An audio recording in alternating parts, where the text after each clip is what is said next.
அக்னி நட்சத்திரம் கத்திரி வெயில் என்றால் என்ன? அதாவது யமுனை நதிக்கரையில் காண்டவவனம் அப்படிங்கிற ஒரு காடு இருக்குது. அந்த காட்டில் அரிய மூலிகை செடிகள்லாம் இருக்குது. அந்த மூலிகையானது நல்ல வாசனையாக இருக்கும், நறுமணம் தரும். அந்த ஆற்றங்கரைக்கு வருபவர்கள்லாம் அந்த வாசனை கவர்ந்து இழுக்கும். இந்த மூலிகையெல்லாம் நன்னா வளரணுங்கிறதால அடிக்கடி மழையை கொடுத்தான் வருண பகவான் இந்திர பகவானுடைய ஆணையின்படி.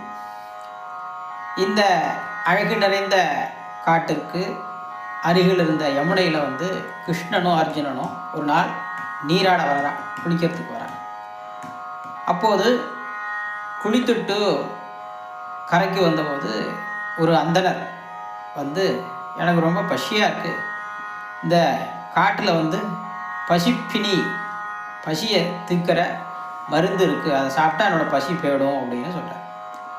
அப்போது அதை கிருஷ்ணர் அது வந்திருக்கிறது யாருன்னு உணர்ந்துட்டார். அக்னி பகவான்னு தெரிஞ்சுட்டு என்ன விஷயம்னு கேட்குறார். எதனால் நீ இப்படி வந்திருக்க, என்ன விஷயம்னு கேட்குறப்போ அதற்கு அக்னிதேவன் சுவேதசி அப்படிங்கிற மன்னன் துர்வாச முனிவர் உடைய ஆசீர்வாதத்தோட ஒரு யாகம் நடத்தினார். அந்த யாகத்தில் நிறையா நெய்யை சேர்த்து எனக்கு ஒரு மந்த நோய் வந்துடுத்து. அந்த மந்த நோய் போகணும்னா இந்த காட்டில் இருக்கிற மூலிகையை சாப்பிட்டா எனக்கு அந்த நோய் போயிடும், அதனால் இதுக்கு நீங்கள் உதவி பண்ணணும்னு கிருஷ்ணன்ட்டையும் அர்ஜுனன்ட்டையும் கேட்குறார்.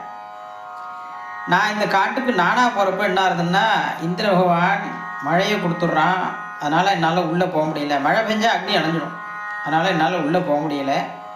நீங்கள் தான் எனக்கு உதவி பண்ணணும் அப்படின்னு கேட்குறார்.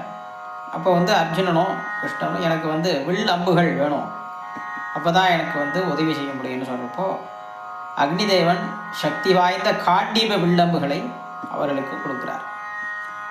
உன்னுடைய பசியை தீர்த்துக்கிறதுக்கு 21 நாள் மட்டும் இந்த காட்டுக்கு போகலாம்.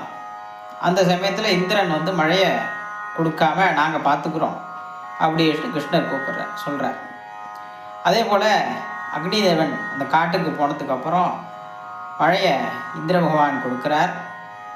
அப்போது அந்த அம்புகளை எய்தி அர்ஜுனனும் கிருஷ்ணனும் தடுத்து இந்திரனை மழையை தடுக்கிறார், இந்திரனுடைய மழையை தடுக்கிறார். அப்போ அக்னி பகவான் அந்த காட்டிற்கு உள்ளே போகிறார்.